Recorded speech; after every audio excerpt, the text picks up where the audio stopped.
Muchas gracias a todo el mundo por venir a este encuentro, esta conferencia de nominados y nominadas a Mejor Música Original de la 40ª edición de los Premios Goya. Agradeceros que hayáis venido aquí y también agradeceros vuestro apoyo, porque esta conferencia se iba a celebrar hace una semana y, como ya sabéis, debido a la nieve y al temporal, pues fue difícil y hubo que posponerla. Entonces, gracias por vuestro apoyo y por estar hoy aquí.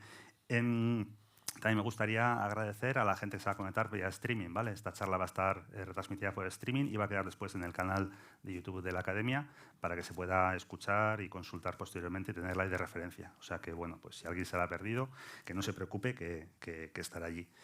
Como ya sabéis, los premios Goya cumplen 40 años. La celebración va a ser a finales de mes, el 28 de febrero en Barcelona.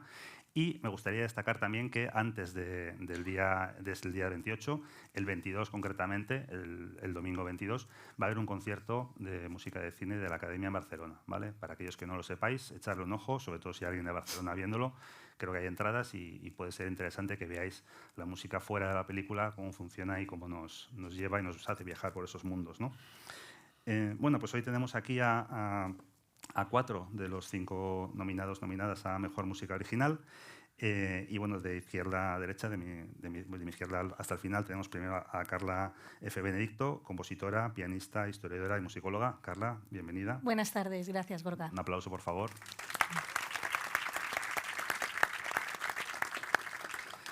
Ella ha hecho la banda sonora de la película El Talento y bueno, vamos a entrar después a hablar de ella más en detalle. Ahí tenemos a Iván Palomares de la Encina, compositor, pianista y director de orquesta. Iván, muy buenas tardes. Buenas tardes. Muchas gracias. A su lado tenemos a Julio de Rosa, compositor, músico, multiinstrumentalista. Julio, bienvenido. Gracias. Hola, ¿qué tal? Bueno, voy un poco rápido. Julio está nominado por Los Tigres y Iván por Leo y Lu, ¿vale? Aunque, bueno, creo que todo lo tenéis ahí arriba en pantalla y lo podéis ver perfectamente. Y al final tenemos a Arantzu Calleja, música y compositora. Arantzu, ongi etorri, eskerrik asko. Bueno, esta conferencia, este encuentro va a durar aproximadamente 1 hora, ¿vale? La idea es dejar al final 10-15 minutos para preguntas del público, con lo cual si tenéis curiosidad o si hay algo que os llame la atención, lo podéis dejar para el final, porque no va a haber turno de preguntas durante toda la charla, toda la conferencia. Y bueno, el objetivo de este encuentro es dar a conocer al público las bandas sonoras de estos artistas, ¿no? De estas compositoras y compositores, el proceso que hay detrás de ellas y lo que aportan a la película, algo que muchas veces suele pasar desapercibido, ¿no? Y si no nos ponemos a hablar de la música, que es difícil hablar de la música, pero si no nos ponemos a ponerla en primer lugar, en primera plana, pues perdemos muchos matices y detalles. Entonces vamos a intentar recuperarlos hoy aquí y ver cómo va todo esto. Entonces vamos a empezar primero con Carla. Carla, vamos a hablar del talento. Vamos a hablar un poquito, quiero que nos cuentes, y esta pregunta va a ir luego también para el resto, si hay que ir pensándosla. Es una pregunta más o menos breve, pero aquí llega. Es ¿cómo aterrizas en este proyecto, ¿no? Porque los compositores y las compositoras muchas veces llegáis a un proyecto en diferentes fases. A veces llegáis con el guión y tenéis posibilidad de participar desde el principio, otras veces llegáis cuando la película está ya en marcha y os tenéis que subir al carro, y a veces llegáis al final, cuando ya estás en postproducción, ¿no? Entonces, ¿cuándo o cómo llega este proyecto?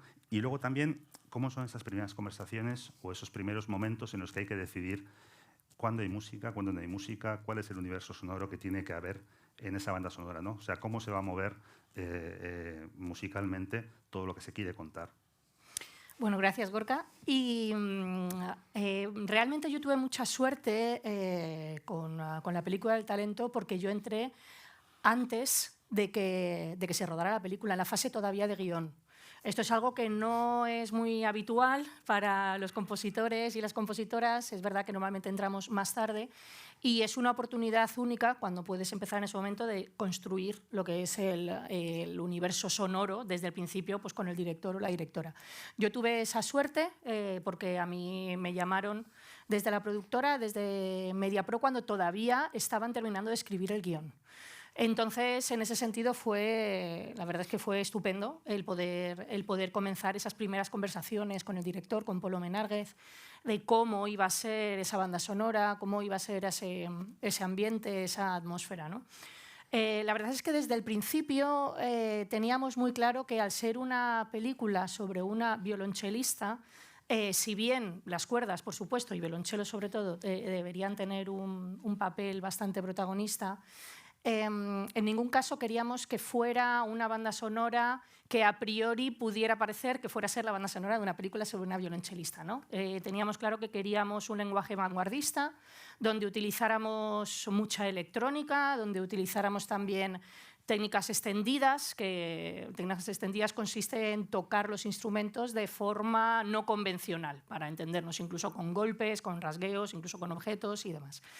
Entonces, la verdad es que desde el principio tuvimos muy claro que la idea era hacer este tipo de atmósfera, y el hecho de haber comenzado en la fase inicial de guión hizo que lo tuviéramos muy claro desde el principio. Es más, de hecho, incluso Polo me pidió que hiciera una pieza para utilizar en el rodaje, en una de las escenas más icónicas de la película, la escena del pasillo, en la que... No, ya sin lo spoilers, dejamos, pero ahí lo dejamos. Cuando veáis la película, fijaros La en el escena del pasillo, pasillo. que hay tomates. Efectivamente. Me pidió que hiciera una pieza ya dentro de ese ambiente sonoro que habíamos decidido, para ponerla en el rodaje, para que Esther, sobre todo, que es la protagonista y también la protagonista de esa escena, entrara en ese mood, ¿no? En ese ambiente. Entonces, en ese sentido, la verdad es que todo lo que era la sonoridad y demás fue muy fácil, fluyó muy fácil desde el principio. Qué bien. Bueno, no lo he dicho, pero lo digo ahora. El Talento es una película que tiene una única nominación, sí, que es tu banda sonora. O sea, así es. Y es tu primera nominación a los Goya. También. No te voy a preguntar la obviedad de cómo se siente, porque imagino que una mezcla entre nerviosa y honrada, pero bueno, pues felicidades por Gracias, muchas gracias. Vamos a pasar a Iván. Bueno, en tu caso, y hablando de película y nominaciones, ¿no? Iván ha estado nominado al Goya en tres ocasiones, 2 y esta, con Las Estrellas, con Las Niñas de Cristal y ahora con Leo y Lu. Y en los 3 casos son películas que no son grandes blockbusters, son películas pequeñas obras de arte, ¿no? Vamos a decirlo, porque pequeñas no es una película pequeña, pero sí en cuanto a presupuesto. Y las 3 veces la película tiene una única nominación, que ha sido tu banda sonora, es decir... Bueno, yo ahí lo dejo, ¿no? O sea, algo pasa por ahí. Entonces, me gustaría que nos contaras, por favor, pues como ha contado Carla, ¿no? ¿Cómo es tu aterrizaje en este proyecto? ¿En qué fase de preparación o producción de este proyecto llegas? Y luego, ¿cómo es el encontrar ese mundo, ese universo sonoro que requiere la película, ¿no? Porque ahí tiene unos caracteres celtas folclóricos muy marcados, hay una instrumentación muy concreta. Bueno, luego entraremos en ese detalle, pero sí un poco ese inicio, ¿no? De cómo se perfila qué música tiene que llevar Leo y Lu. Vale. Bueno, muchas gracias. En este caso yo había trabajado con Carlos Solano, que es el director de la película, en un cortometraje que se llamaba Extraños en la carretera. Y estaba trabajando en una película con Alauda Ruiz de Azúa, que producía Z Studios, que es quien ha producido Leo y Lu. Y Miriam Rodríguez, que es la productora ejecutiva de Leo y Lu, pues dijo, la siguiente es la de Carlos. Entonces, ¿quieres que...? Me enseñaron el guión, tuvimos un encuentro con Carlos, y son esos encuentros que para mí son muy importantes, porque a la hora de crear un equipo, porque al final lo que somos parte de un equipo, es muy importante... en esas conversaciones, de alguna manera ver que tú entiendes la historia que el director quiere contar y que la productora quiere contar, que sí se escribe en un género, un poco delimitar por qué ríos o por qué aguas te vas a mover. Y fue un poco pues, esa primera toma de contacto, luego se rodó la película y acordamos un poco no escribir sobre guión, sino esperar a ver cómo había respirado el rodaje, cómo había respirado esas primeras tomas para ver un poco qué tono iba cogiendo tanto el montaje, que tiene su propio ritmo de montaje, la fotografía, los actores. Y a partir de ahí vimos, con conversaciones, con muchas pruebas que hicimos, realmente qué es lo que la película realmente necesitaba, porque era una película muy pequeña, muy distinta de las otras 2 que yo había hecho, que habían sido nominadas en las veces anteriores, que eran como más experimentales o más sinfónicas, y esta necesitaba ser muy simple, muy sencilla a nivel emocional, donde tuviéramos mucho cuidado de no empujar emocionalmente, de no intentar imponer la música sobre las emociones de los personajes. Y eso, claro, eso supone un equilibrio muy frágil entre nosotros como músicos, que a lo mejor tenemos ganas de ser muy poéticos o muy nostálgicos, o tenemos una visión a lo mejor más adulta, y a veces erramos, ¿no? O al revés, de repente, que lo dijo Aran el otro día, el ñoñómetro, tenemos que vigilar mucho, porque aquí se trata de una historia que es de una niña muda que se escapa de un centro y se encuentra con un adulto perdido que acaba de salir de la cárcel porque siempre está a porrazos por la vida. Entonces, hay una parte real, pero hay una parte también muy simbólica y muy real, y que es parte de lo que del cine, ¿no? Entonces, era muy importante manejar ese equilibrio y encontrar el tono justo. En nuestro caso, nos dimos cuenta, después, como digo, de muchas pruebas, que la música tenía que sentirse a nivel de piel, y para ello pues, teníamos que tener melodías muy sencillas y, sobre todo, contar muchísimo con los solistas, o sea, con una pieza, una guitarra, que notas la púa, notas la reverberación de la guitarra, o un silbido que le lleva un tono ligeramente de fábula, o evidentemente, como has dicho, para la localización geográfica, que era muy importante para el director, pues tener ciertos recursos gallegos, que evidentemente un madrileño pues era un reto, evidentemente, y no hacer una apropiación cultural como tal, sino que lo que utilizáramos dentro de un espíritu gallego funcionara también para la historia. Perfecto. Luego en la segunda ronda vamos a ver clips de las películas y nos van a entrar más a detalle a todos estos puntos que ahora están contándonos por encima, ¿vale? Julio, vamos ahora contigo. Julio, bueno, 5 veces nominado al Goya, incluida esta, con Los Tigres, ganador del Goya por La Isla Mínima en 2014, Grupo 7, La Isla Mínima, El Hombre a las Mil Caras, Modelo 77 y ahora Los Tigres. Todas ellas con Alberto Rodríguez como director. Y mira que he hecho películas con otras personas muy talentosas, como Daniel Sánchez Arévalo, Daniel Calparsoro, bueno, la que fue presidente, Ángeles González Sinde, en fin, mucha gente, pero siempre me nominan con Alberto Rodríguez. Cuando decía que veo un patrón en Iván, también veo otro patrón en ti, o sea, 5 nominaciones. Sí, con el mismo director, creo que o sea hacer equipo es algo que funciona. De hecho, empezaste con Alberto Rodríguez en Siete Vírgenes en 2005, o sea, hace ya 20 añitos, que se dice pronto. Pues, Julio, nos gustaría que nos contaras un poco en tu caso, ¿no? En la película Los Tigres, que habla de esos dos mundos, ¿no? El mundo submarino y el mundo de la tierra, y dos personajes un poco también perdidos y un poco rotos, que tienen muchos problemas en ambos entornos.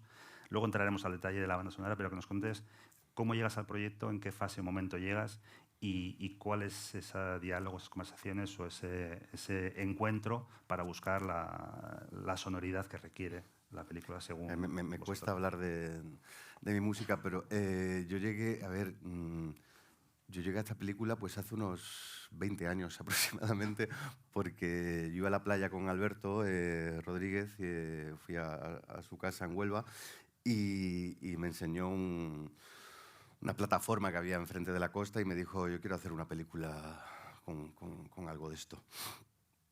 Y Alberto funciona un poco así, y te va metiendo las cosas en la cabeza, pues... O sea, Modelo 77 hacía también 15 años que hizo el primer guión, hasta que la consiguió producir. Entonces, y además... te invita a leer algún libro que a él le ha servido de referencia, a mí me pasa los guiones desde la versión 2 prácticamente, y quiere feedback además, entonces él te hace que cuando llega el momento de ponerte a hacer música ya estás absolutamente dentro de su película, ¿no? Es muy bueno para eso. Y luego es un tipo que te deja... Entonces, claro, como ya hemos hecho muchas películas juntos, pues estoy desde el primer momento, ¿no?, en la película. Y es un tipo que te deja mucho espacio para trabajar, ¿no? Él no va con ideas preconcebidas de cómo tiene que ser la música de su película, afortunadamente, lo cual es una maravilla, porque te da, en principio, libertad total para tú sentir la película y soltar lo que tú consideres, ¿no? Y a partir de ahí, yo creo que él me considera como un actor más de la película, yo soy el actor musical, ¿no? Y a partir de ahí me va dirigiendo y me va diciendo, pues aquí menos, aquí más, bueno, creo que el tono. Entonces, en esta película en concreto, efectivamente, como apuntas, pues sí teníamos el el océano, ¿no? La película debajo del agua y la película encima del agua, ¿no? En tierra firme. ¿Había querido diferenciarlas? Sí, ¿no? Pero optamos por hacerlo un poco, pero más que nada porque hay como dos películas en una, ¿no? Una es el drama que existe, el drama familiar que existe en esta película, para los que la hayáis visto, y otro, pues, el thriller, ¿no? Que entonces es un thriller de personajes, si eso es posible, ¿no? Entonces había que tener esas dos cosas ahí bien presentes, y él todo el rato me hablaba de melancolía, ¿no? Y esas son las pocas cosas que me decía al respecto, y yo le hablaba del puto thriller, ¿no? Que tenía ahí, ¿no? Entre manos, ¿no? Entonces es como, vale, pero es un thriller, ¿no? Es un thriller y vamos a hacer un thriller, ¿verdad? Entonces hubo que mezclar estos dos conceptos para levantar la peli. Luego, después del clip, podrás entrar más a detalle a todo y vamos a ver un poco cómo se va articulando eso, pero la verdad es que el concepto resulta interesante. Arantzazu, en tu caso, también veterana en los Goya, tienes un Goya por Aquelarre con Maite Arroita Jauregui. También repetiste con ella en Irati nominación en el 22 y ahora te llega la nominación por Maspalomas. Entonces, es una película en la que has trabajado con dos directores, Aitor Arregui y José María Goenaga, los Moriarty, que también trabajaste con ellos en Marco. Y bueno, pues me gustaría saber en tu caso cómo ha sido, ¿no? esta irrupción en el proyecto, en qué fase o cuándo llegas y cómo son esas conversaciones para determinar qué mundo sonoro hay que imbuir en la película. Una película además que tiene muchas canciones, que luego entraremos a ese detalle. Pues yo llegué al proyecto justo al terminar Marco. No se oye, creo. Creo que no se oye. ¿Hola? ¿Se oye? A ver si está apagado igual.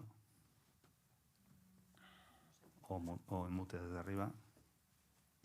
Mira.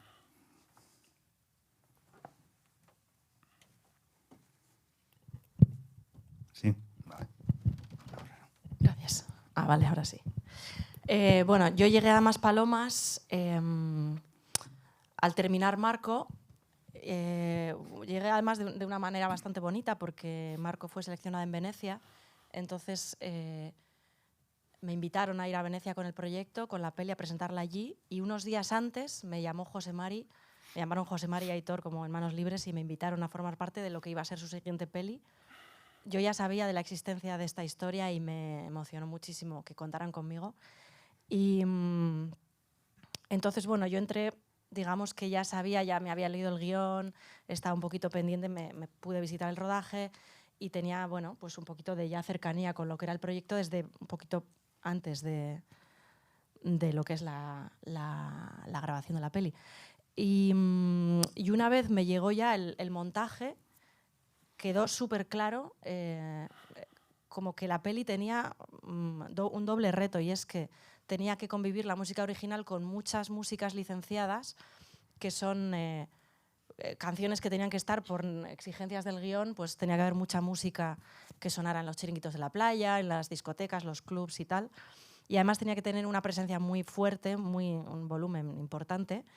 Y al mismo tiempo tenía que estar acompañando al personaje de Vicente desde un lugar discreto, como sosteniéndole, pero sin subrayar de más lo que estamos viendo, que ya resulta emotivo de manera obvia.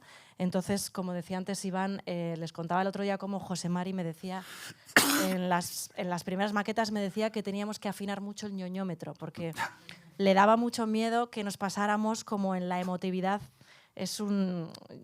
Aquí seguro que una lo línea sabéis fina, todos. sí. Es muy pequeña esa línea en la que resultas súper obvia.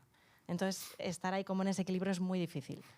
Entonces, bueno, pues ese fue un poco el gran reto. Y luego es cierto que voy a contar una cosa que me parece muy graciosa, y es que cuando nos fuimos a Venecia, en el avión se perdieron las maletas. Entonces, nos tuvimos que quedar unas personas esperando a las maletas en el siguiente vuelo porque iban los trajes de Jon Garaño y de Aitor Arregui, de la gala y tal. Y entonces me dijo José Mari, ¿por qué no nos quedamos tú y yo y hablamos de Maspalomas? Entonces nos quedamos como un montón de horas en el aeropuerto de Venecia hablando de lo que iba a ser la música de Maspalomas. Y ahí surgió la idea que tenía José Mari muy metida en la cabeza de la idea de utilizar voces masculinas de alguna forma que todavía no se había definido muy bien y tenía muy claro que quería que la voz masculina tuviera una presencia importante. Y bueno, luego Pues igual podemos... Perfecto, sí, después de los clips yo creo que entramos a más detalles. Mira, por fin una buena historia de maletas retrasadas, ¿no? O sea, siempre se retrasa un tren, un avión, es un drama y ya por fin tenemos una historia buena. Bueno, ya os he presentado a todos ellos y a ellas, un poco con sus obras. No me he presentado yo, que he ido muy rápido. Soy Gorka Teiza, director de Soundtrack Fest y miembro de la Academia, y estoy encantado de estar aquí con todo el mundo, pues, con estos artistas que tienen tanto que decir y tanto que contar, ¿no? Entonces vamos ahora con la segunda ronda.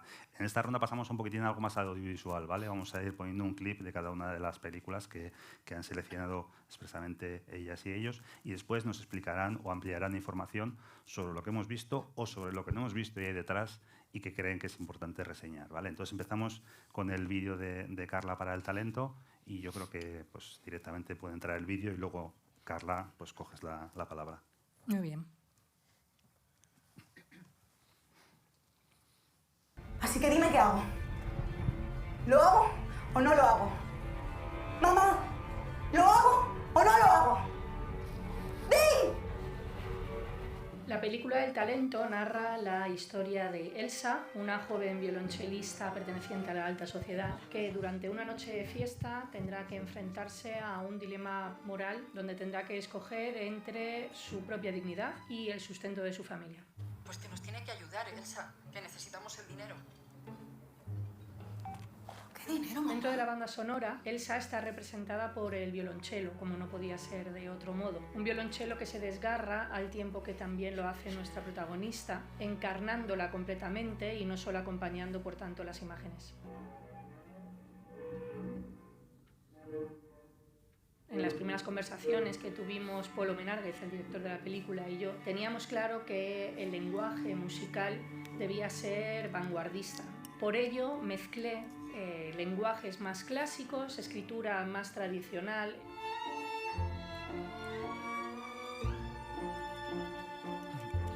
Con otras donde utilizo técnicas extendidas, que son formas no convencionales de tocar el violonchelo y otros instrumentos de cuerda.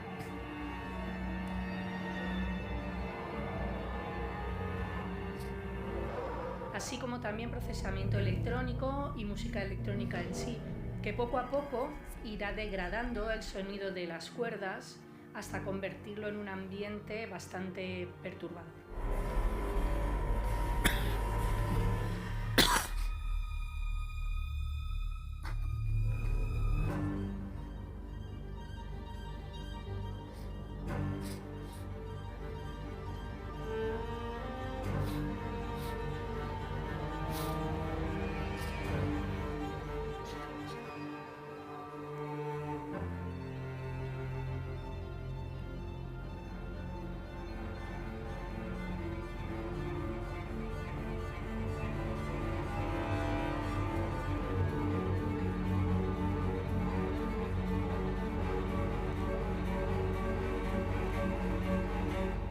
Haber compuesto la banda sonora de El talento ha sido para mí un verdadero regalo por el cual estaré siempre agradecida.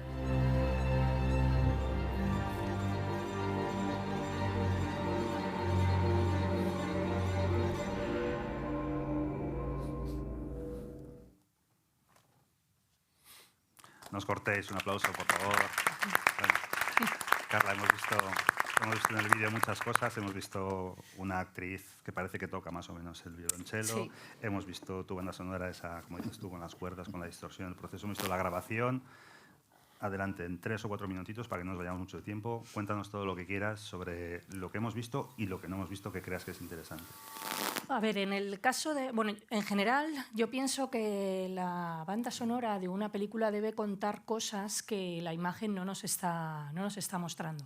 Es decir, debe ser ese segundo guión o esa segunda narrativa que juega un poco con el inconsciente del espectador, pero realmente está dando una segunda lectura de lo que estamos viendo, ¿no?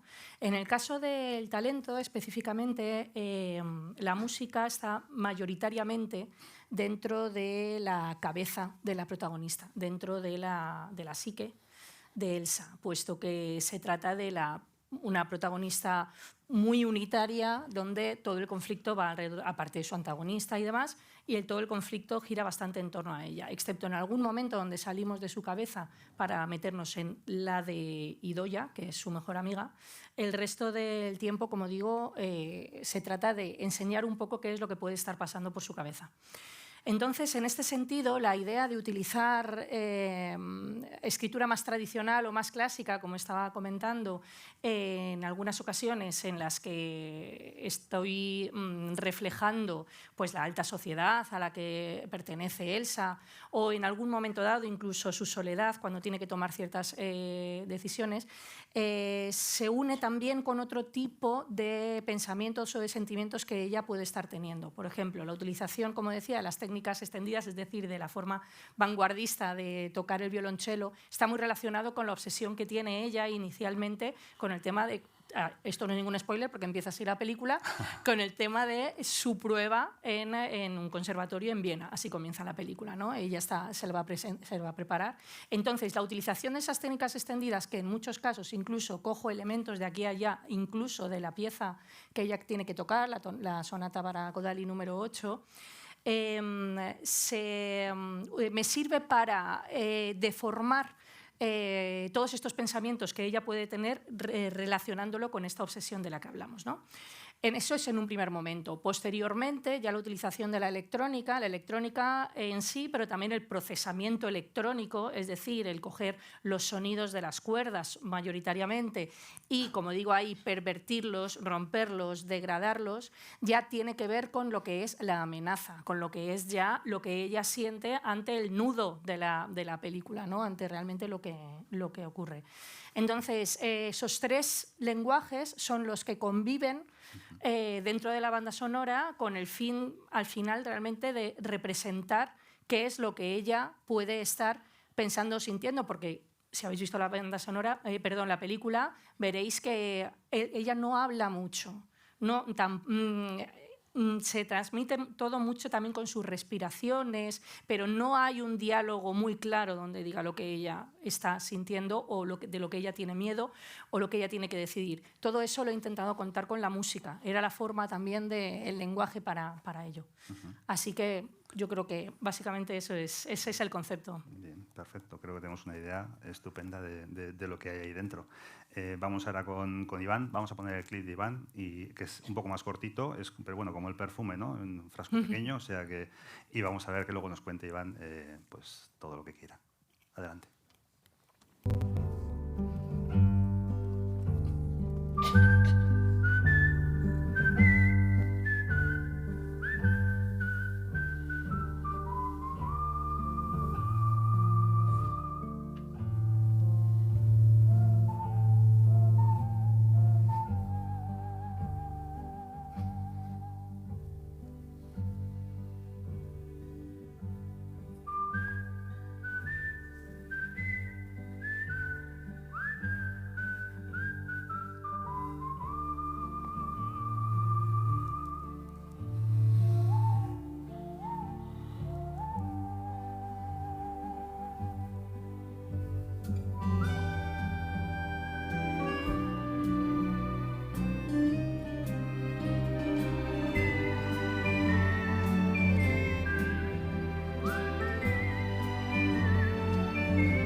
Qué guay, qué bonito. Muchas gracias. Bueno, Iván, breve, pero dos veces bueno, ¿no? Como dicen esta. Tenemos ahí de todo. Tenemos ahí un acordeón, un silbido, que es parte importante de la película, ese arraigo en el norte y muchas cosas más que igual no vemos, que nos puedes contar 3-4 minutitos para que entres a detalle. Pues este es un poco el punto de llegada, que fue el punto de partida, ¿no? Cuando antes decíamos que hicimos muchas, y cuando digo muchas, fueron muchas pruebas para ver el tono.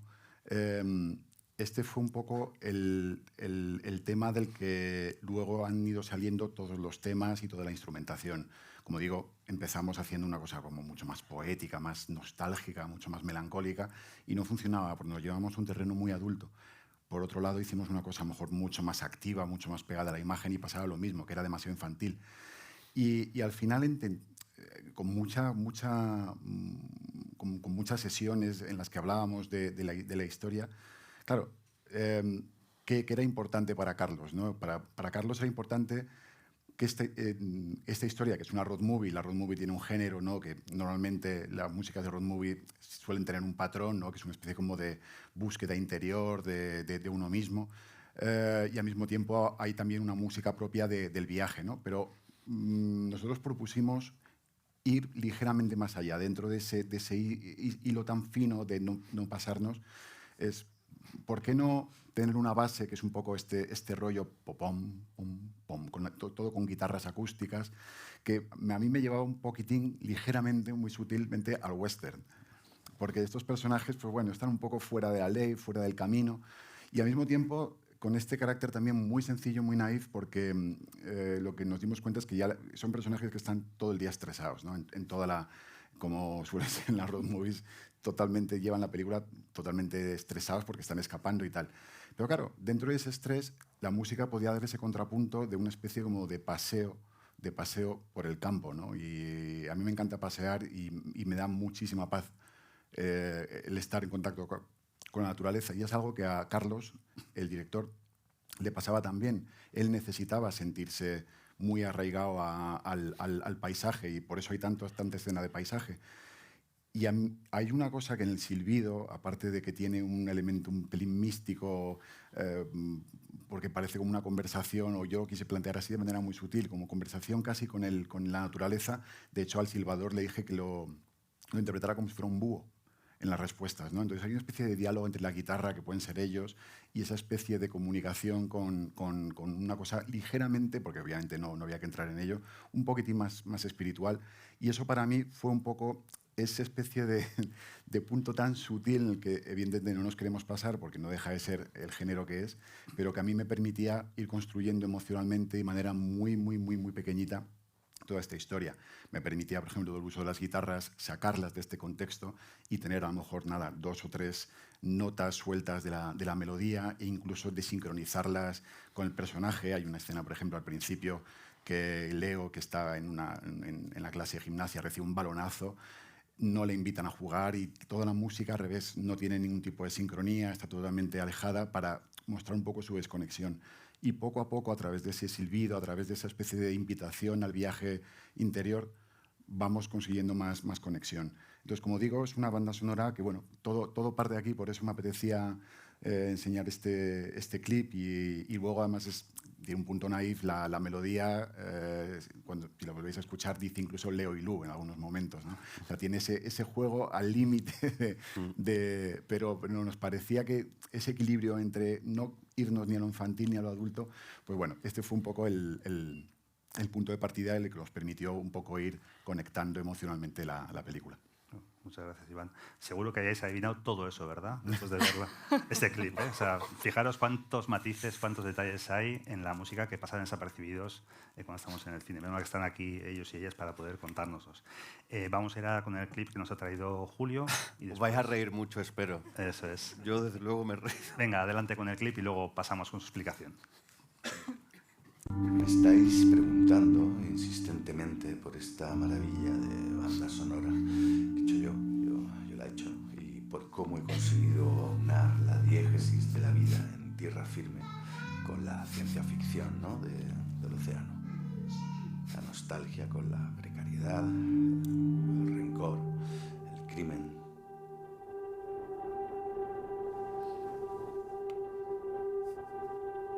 ¿Y esa acople?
Ahí está la acople ya integrado en la música, ¿ves? Un aplauso. Bueno. Julio, veo... Es que estas cosas son muy serias siempre, ¿sabes? Hay que quitarle hierro a todo. Veo- Mucho menos importante de lo que parece. Veo, Julio, que tendrían que estar nominados tu perro y tus hijos. O sea, Sí, tú, no ¿verdad? sé si aquí... Bueno, y ahora, bromas aparte, cuéntanos, por favor, en 3-4 minutillos, pues lo que hay detrás de todo este vídeo divertido, pero que hay mucho trabajo, seguro. Sí, detrás de este vídeo tan divertido hay un infierno. Pero...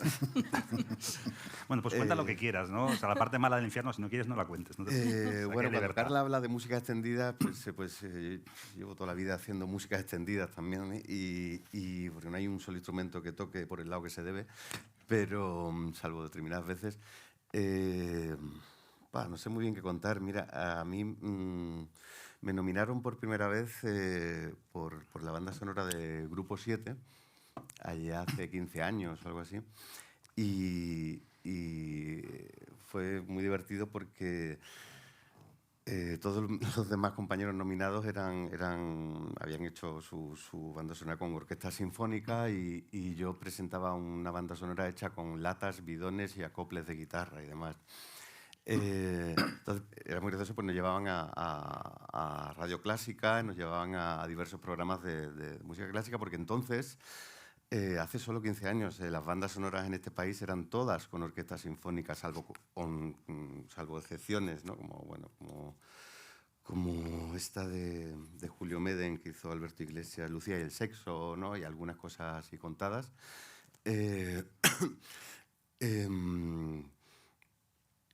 Entonces, bueno, a mí me da mucha alegría que se haya abierto eso y que se haya entendido que musicar una película es conseguir con la música emocionar y arrastrar al espectador con ella, ¿no? Todo vale, quiero decir, es música y la música ahí... bueno, yo de hecho llevo toda mi vida haciendo sinfonías, ¿no? Sinfonías, su definición es un conjunto de instrumentos o voces que suenan acordes entre sí. Yo lo hago, pero sin una orquesta sinfónica, ¿no? Entonces, esa es un poco mi manera, y siempre ha sido mi manera de musicar películas y aquí en esta en concreto, pues es que he mezclado de todo, ¿no? Desde el salterio, que luego yo los instrumentos los proceso mucho y hay veces que parece electrónica y en realidad son instrumentos orgánicos que con reverb, distorsión, con una serie de efectos, de cosas, pues voy convirtiéndolos hasta que la cocina está hecha, ¿no? Digamos, ¿no? Yo me considero un poquito cocinero, que tengo la habilidad de mezclar diferentes instrumentos, arreglos y conseguir que el plato esté bueno para determinadas personas, ¿no? Básicamente. Y bueno, luego me preguntáis si queréis, pero es que no sé qué contar de mi música. Yo creo que es mejor dejar las mis hijas preguntas. lo pasaron muy mal con ella. ¿Y tu perro sobrevivió? Tu perro sobrevivió a ello, vale. Arantxa, vamos a ir, ya que estamos entrando en la recta final y en 10 minutillos o menos entramos ya en las preguntas. Entonces, bueno, nos has traído otro clip, es un poco diferente, ¿no? Porque es como más interactivo. Sí. Entonces, te dejo ya directamente la palabra No. y Oye. alguien te está pisando los cables, Sí. los inalámbricos. A ver ahora. ¿Hola? Ahora. Sí, ahora sí. Sí, más que nada para streaming. Claro. A ver, yo he traído otra opción, entonces si queréis podemos ir viéndola y comentándola y lo que se dedica al vídeo y más lo que hablamos, pues se suma Perfecto. todo. Bueno, pues la música de Maspalomas tiene básicamente 4 leitmotivs distintos que fueron surgiendo mientras íbamos trabajando en ella con el primer corte de montaje. Entonces, no los vamos a ver de manera ordenada tal y como surgieron, pero bueno, sí lo vamos a ver como en el, digamos, en el orden real de la película. Entonces pasemos a la siguiente diapo y este sería el primer tema, el tema que llamamos Maspalomas, en el que ya toman forma como la idea de que una melodía de piano súper sencilla con una guitarra medio desplazada, un poco aposta, refiere un poco a lo que es Maspalomas para el personaje de Vicente, que es ese lugar ideal en el que él es libre y es quien desea ser, ¿no? Entonces, para evocar este mundo, vamos a pasar, si queréis, a ver brevemente el clip en el que vemos a la guitarrista, que es Amaya Miranda, tocando pues la melodía, que es súper sencillita.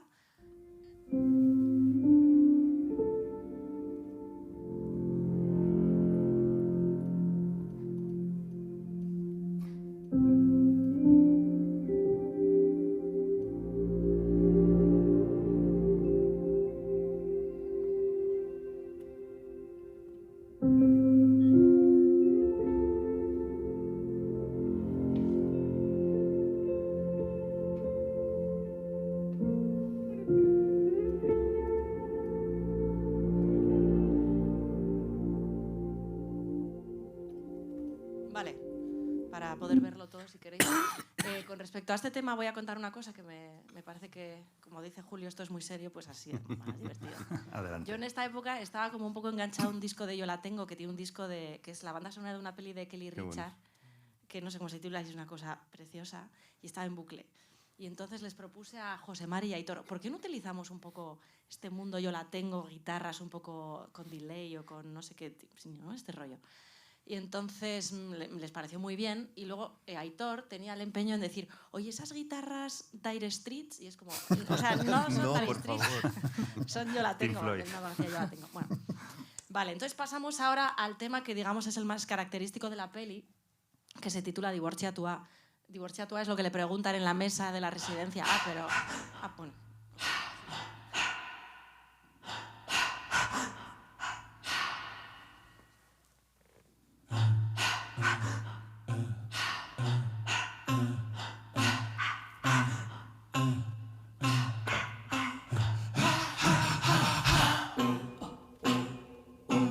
Vale, ¿puedo hablar mientras suena de fondo la música? Está bien, ¿no? ¿Me oís? Vale. Este tema, la idea de este tema, que yo creo que es obvia viendo la cara de este hombre, es que intentamos generar una amenaza y a la vez también las voces masculinas para Vicente también son un poco el objeto de deseo, porque bueno, él vive una homosexualidad un poco armarizada, un poco no, bastante armarizada.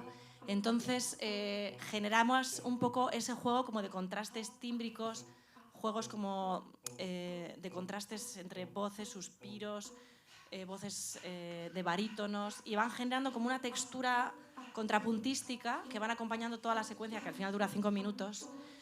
Y este mismo recurso de voces a lo largo de la peli va haciéndose un poco más amable a medida que el personaje de Vicente empieza a mejorar, porque él entra en la residencia sintiéndose mal porque tiene una parálisis, pero poco a poco va como encontrando un poco su autonomía. Entonces las voces se van acercando cada vez más a lo sensual y dejan de ser tan menos amenaza para ser algo más de deseo, ¿no? Entonces, para construir esto, podemos quitar ya este tema y podemos poner Arnas Ketak, que son el germen de cómo comenzó todo, que es mi propia voz. Vamos, dale un poco play a lo anterior, que es un audio. Bueno, pues no importa.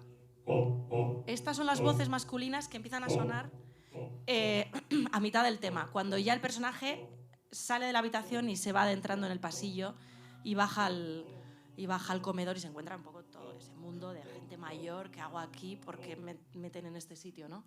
Entonces esto lo hicimos con 4 barítonos que van haciendo un poco algo melódico y contrapuntístico. Pasamos a lo siguiente. Los surrumurrus, lo llamamos así. Joder, me estoy enganchando. Y esto no funciona además. Bueno, los surrumurrus, surrumurru es suspiro. Un poco más alto este vídeo, porfa. Este efecto nos hizo mucha gracia. Ivonne RG es un artista vocal de Bilbao que hace cosas espectaculares con la voz, entonces llamé para trabajar con él. Y entonces, dentro de su rango de opciones, en un momento dado empezó a hacer esto y yo estaba viendo a los abuelos y a las abuelas en la residencia, como así, haciendo cositas, y la voz de Ivonne ahí me parecía como... nos llevaba fuera del drama, que es lo que pretendíamos. No, esta escena no quería ser dramática, sino amenazante, medio cómica, por otro lado. Entonces, bueno, la suma de elementos pues van conformando un poco todo el puzzle. Y los surmurus los elevamos también, los llevamos al grupo de barítonos, que al final generan un poco una sensación diferente, pero con otro timbre. Vamos a ver el vídeo de Surmurus 2.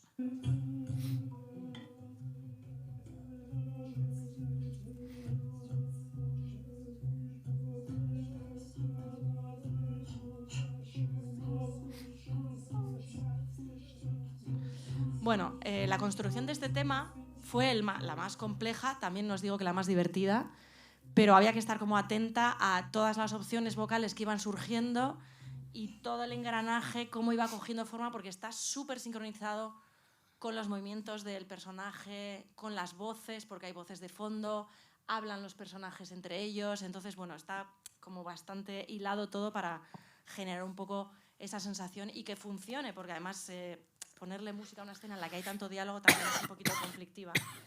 Pero bueno, pasamos a lo que sería el tercer leitmotiv, que es el motivo que vincula un poco a Vicente con Shanti, que es su compañero de habitaciones del que se enamora.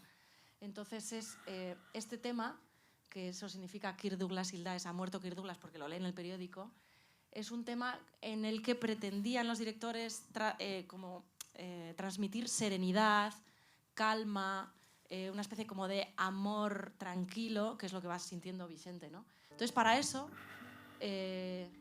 aquí Esther toca el fliscorno, que es una trompeta un poco diferente porque tiene otro tono.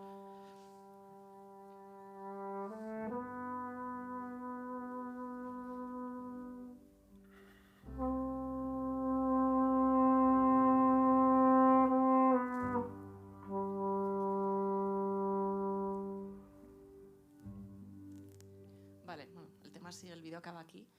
Es una melodía muy, muy sencillita que vuelve a aparecer después y, bueno, va un poco acompañando el sentimiento que va como naciendo en el personaje de Vicente. A medida que se va él recuperando, al mismo tiempo va empezando a sentir algo por la persona con la que comparte habitación. Entonces ahí se genera una tensión, bueno, digamos que una mezcla de ternura, tristeza también, ¿no? Imposibilidad, bueno. Todo se trataba, el deseo de los directores era que todo fuera muy pequeñito, instrumentos muy solistas, cero ornamentos y cosas como muy directas y muy claras, que estuvieran todas como muy claro. Al tocar con tan pocos instrumentos está todo muy en un primer plano, entonces, bueno, eso tiene también su complejidad. Y por último, este es el último breve, tema. ¿Verdad? Será breve. Que si no, sí, este es el último. Que no quiero quitarle tiempo a la gente, vale, pues que luego te comen.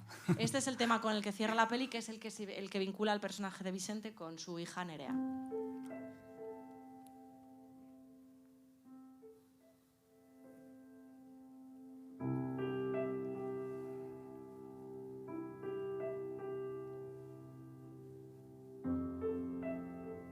Vale, y antes de quitarlo, solo decir que este tema contiene elementos del tema inicial que hemos escuchado de Maspalomas al principio. Y con esto cierra la peli.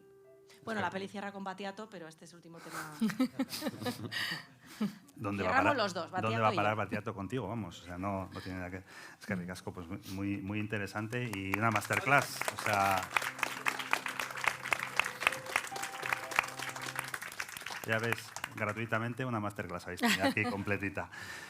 Bueno, yo creo que hemos visto, ¿no? O sea, 4 películas, 4 bandas sonoras, estilos diferentes, historias diferentes. La verdad es que es una gozada, ¿no? Poder escuchar a los compositores y a las compositoras aquí de primera mano contarnos esto, ¿no? Es un lujo. Entonces, como es un lujo tener a esta gente aquí, ahora os voy a pasar la palabra ahí al público.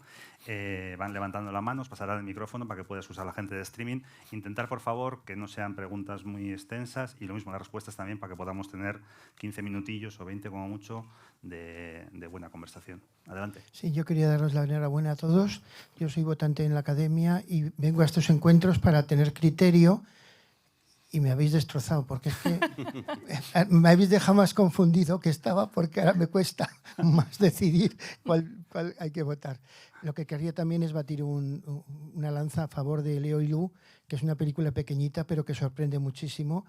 Y mis colegas votantes se han derivado en dirección Nobel más hacia lo experimental y parece como que con la comedia, ¿no? Que lo que parece simple pero no lo es, pues se ignora. No, mi pregunta era abundar en lo que ha dicho Aránzazu, que también yo creo que Carla Benedicto ha tenido este mismo asunto en El talento, que es esa otra música que suena que no es la música original. O sea, ¿cómo enfocáis cuando la película, porque Carla, en tu película hay música clásica? Sí. Entonces, ¿cómo enfocáis, o sea, cuando os planteáis la banda sonora, la música, tenéis en cuenta esto? Os dice el director, voy a poner esta canción que me gusta mucho. Esta va a ser la canción de la pareja que cada vez que suene se van a enamorar. Vamos a ir con Carla primero y luego con Aránzazu, que son dos casos en los que esto es muy, muy prominente. Sí.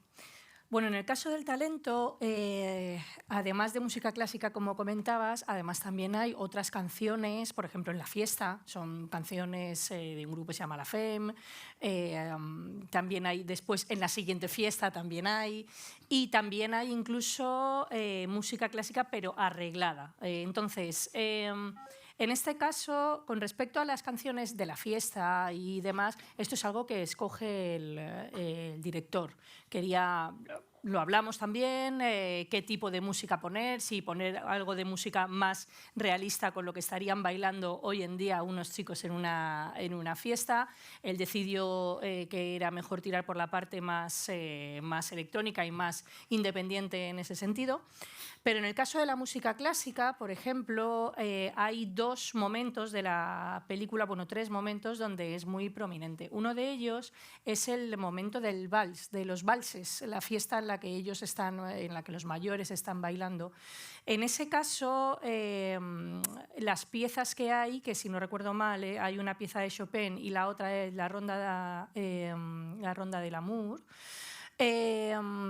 Tuvimos que hacer arreglos, no están puestas tal cual, porque de hecho ninguna de las dos piezas son valses de por sí, sino que tanto Nerea Alberdi y yo, que Nerea es mi orquestadora, maravillosa orquestadora, que también ha trabajado en alguna otra película aquí presente, hicimos arreglos para ello.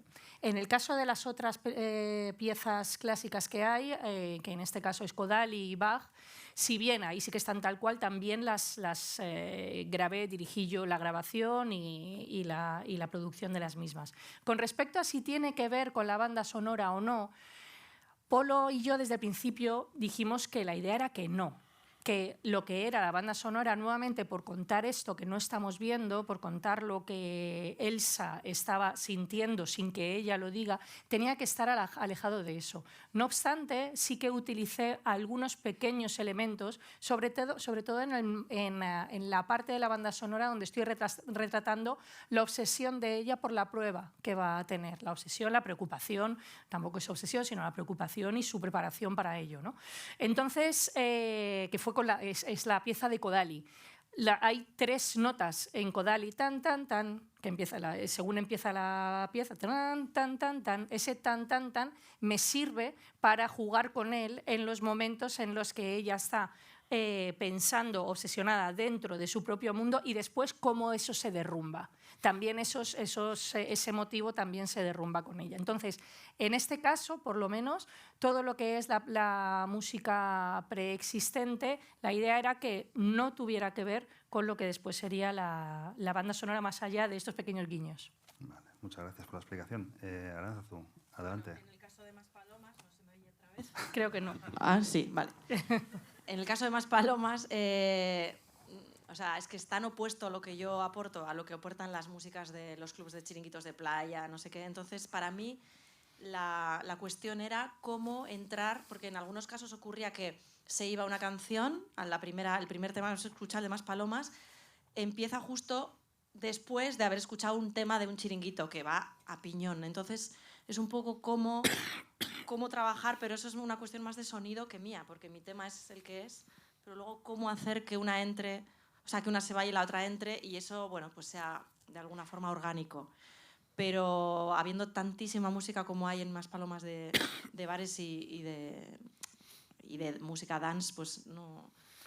Simplemente para mí era saber que eso va a existir, con lo que yo tengo que convivir y tenerlo presente, pero no podía más que tenerlo en cuenta sabiendo que está ahí, pero no tiene nada que ver mi trabajo con ese, en este caso. Curioso, ¿no? Dos películas con dos enfoques totalmente dos películas con dos enfoques totalmente diferentes. Sí, totalmente. Música, ¿no? Sí, la integración en un caso sí. y la coexistencia o convivencia en el otro. Si te puedo aportar algo, algo que solemos pedir mucho a los músicos es que por favor compren las canciones que vayan a poner cuanto antes, para que nosotros a la hora de hacer la banda sonora, porque muchas veces hago que si la canción va en do menor, por ejemplo, y yo vengo de una música o cuando termina esa canción voy con otra música, ahí me gusta engancharla en la armonía y que una se funda con la otra. Entonces eso es algo interesante que a menudo hacemos mucho. Eso es, de hecho, por lo que estabas comentando, eso exactamente lo que ha dicho Julio, ocurre en el talento. Justamente el momento antes de empezar la fiesta de discoteca de todos los chicos jóvenes, venimos de una parte muy potente de banda sonora, con mucho cello, mucha electrónica y demás.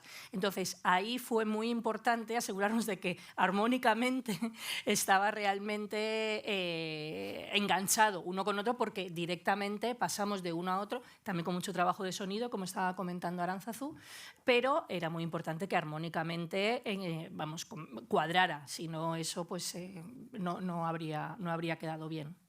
Pues genial, yo creo que vamos a la siguiente pregunta, a ver si podemos entrar otras 2 o 3, a ver si no son muy largas. Iba a preguntar a los 4 compositores, pero más a Julio, porque es de quien más bandas sonoras he oído, tanto en cine como en televisión, en las series y películas de Alberto. Es muy difícil a veces pasar, yo creo, no recuerdo bien si era en La Peste o en Grupo 7 o en Modelo 77 o en Anatomía, de la música diegética a la extradiegética. Creo que era en la procesión de los sanbenitados del auto de fe de La Peste y luego se pasaba a la música dramática cuando los quemaban, o en otro momento. Y eso que en los momentos se puede pasar de una música de procesión, por ejemplo, a una anímica. Es muy difícil pasar de ese momento de la diegética a la extradiegética para que parezca totalmente natural. Pues como justo estaba comentando, por un lado está el tema de la armonía, ¿no? Ver en qué tono va una pieza y otra. Y luego yo lo que suelo hacer en esos casos es, aunque nadie se da cuenta, pero ya en la música diegética ya está sonando música extradiegética, aunque no te das cuenta, de tal manera que cuando se va una, lo ves integrado porque es que en realidad ya estaba ahí detrás sonando, ¿no? Pero ya no es solo mi trabajo, porque ahí también es muy importante el trabajo, como decía ya, de la gente de sonido, por ejemplo, ¿no? Que ellos sean capaces de darle la reverb adecuada a esa música diegética y de integrarla con el sonido y de jugar con los demás elementos sonoros para que todo ello parezca un bloque y no dos cosas independientes, ¿no? Entonces, por eso sonido y música, sobre todo en los procesos de mezclas, los procesos finales, a mí hay pues, ciertas personas de sonido con las que me encanta trabajar porque sé que van a ayudar a la música, yo les voy a ayudar a ellos todo lo que sea posible porque somos dos equipos que nos necesitamos mucho, ¿no? No recuerdo qué película era, pues no sé si era La Isla Mínima, que un Pelayo de sonido llegó a ponerme una maquinilla se iba una música y entraba Javi Gutiérrez afeitándose. El sonido de la máquina de afeitar iba en fa sostenido menor, que era el tono en el que venía la música, ¿sabes? ¿Sabes? Entonces eres como, gracias, Pelayo, ¿sabes? Esto hace que la peli haga así, ¿sabes? Y en lo contrario hubiese sido un tono aberrante, que ni es disonancia ni nada, simplemente que queda mal, ¿sabes? Y que estropea tanto lo que ha sucedido como lo que va a suceder, ¿no? Entonces es bonito trabajar en equipo en todos los sentidos. Eso que has dicho es muy importante.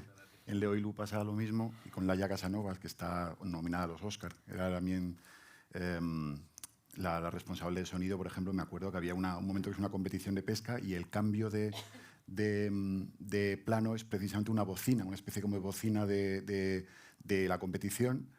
Y yo ya había hecho una demo que había sido aprobada y tal, y estaba en otro tono. Y entonces, claro, dije, uy, aquí va a ser realmente claro. No, era una disonancia más, era de semitono. O sea, era como parecía una cosa terrorífica.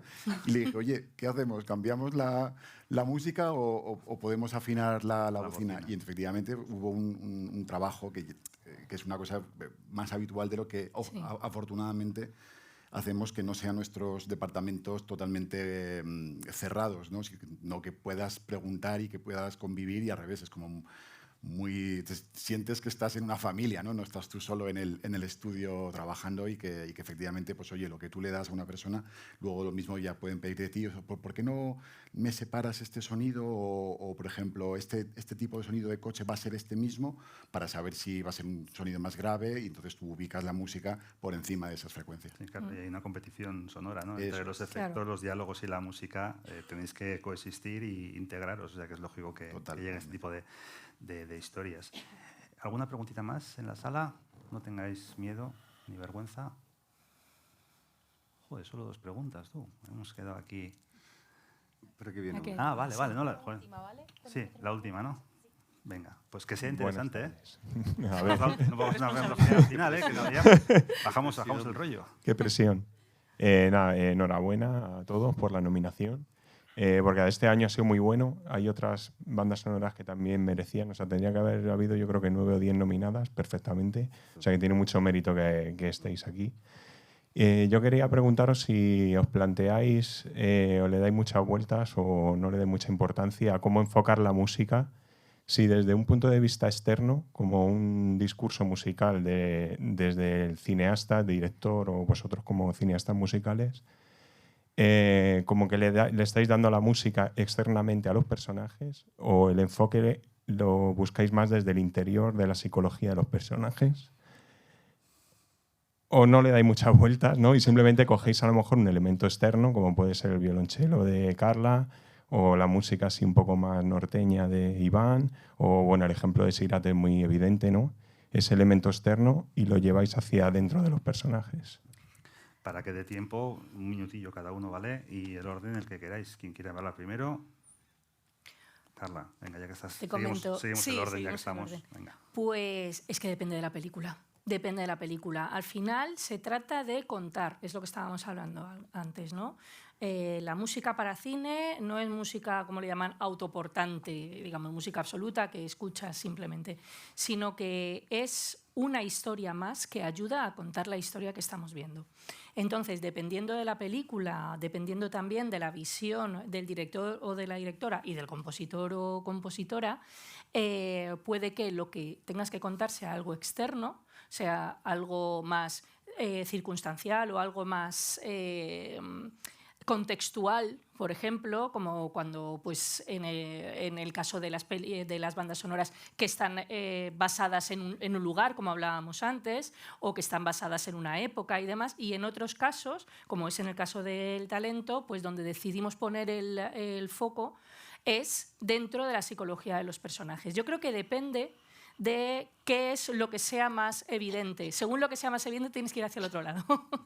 Por lo menos esto es la forma de hacer, digamos, cine, de hacer narrativa dentro con la música de una película. Iván, adelante. Pues como ha dicho Carla, depende de cada película. Y lo importante es dar realmente con ese cuentito para entender realmente qué música estás haciendo y por qué la estás haciendo.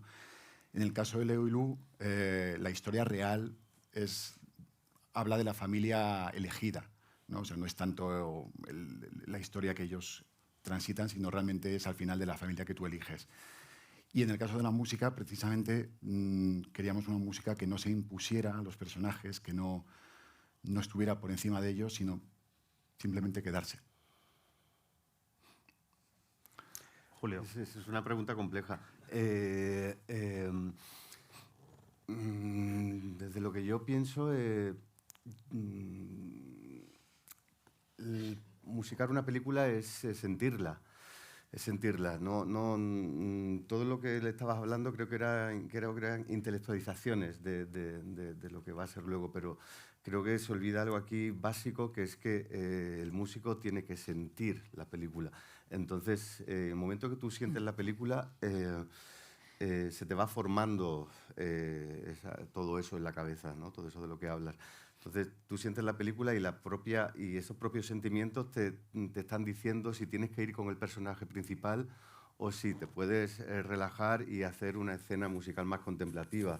Porque tú, a medida que vas sintiendo cada cosa, el resto ya el cuerpo te lo dice solo, ¿no? O sea, como es que ni te planteas no te planteas esos conceptos porque no dejan de ser intelectualizaciones sobre cosas prácticas, ¿no?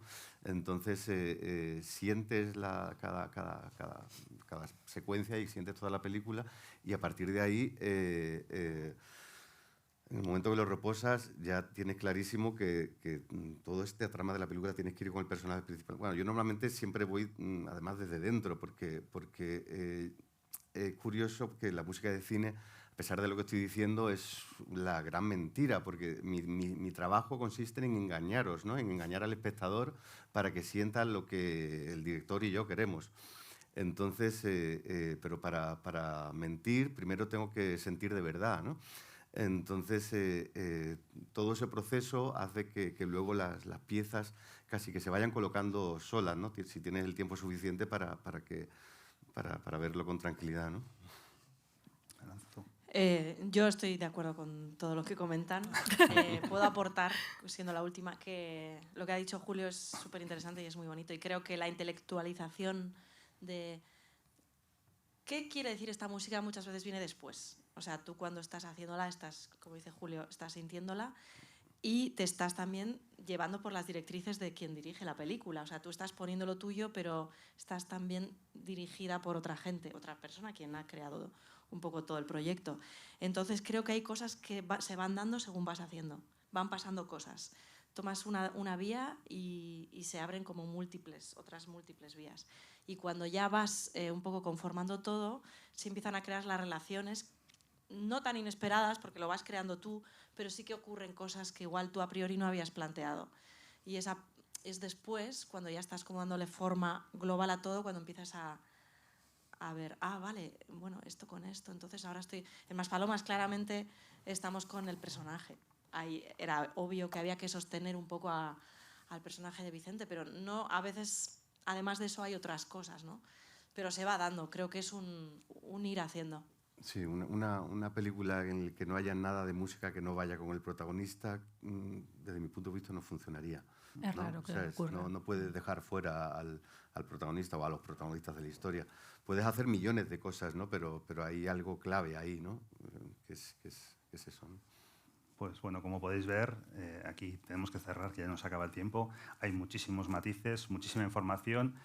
Esto está grabado en YouTube, en streaming. Os recomiendo que lo volváis a ver porque seguro que encontráis nuevas capas.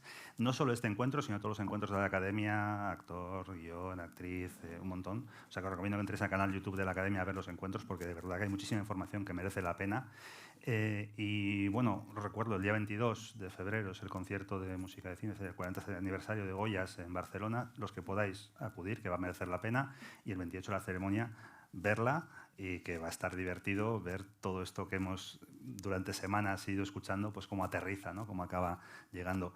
Nos vamos a quedar en el escenario, sacamos una fotillo de familia, pero bueno, un fuerte aplauso para ellos y ellas por toda esta información que nos han dado. Gracias.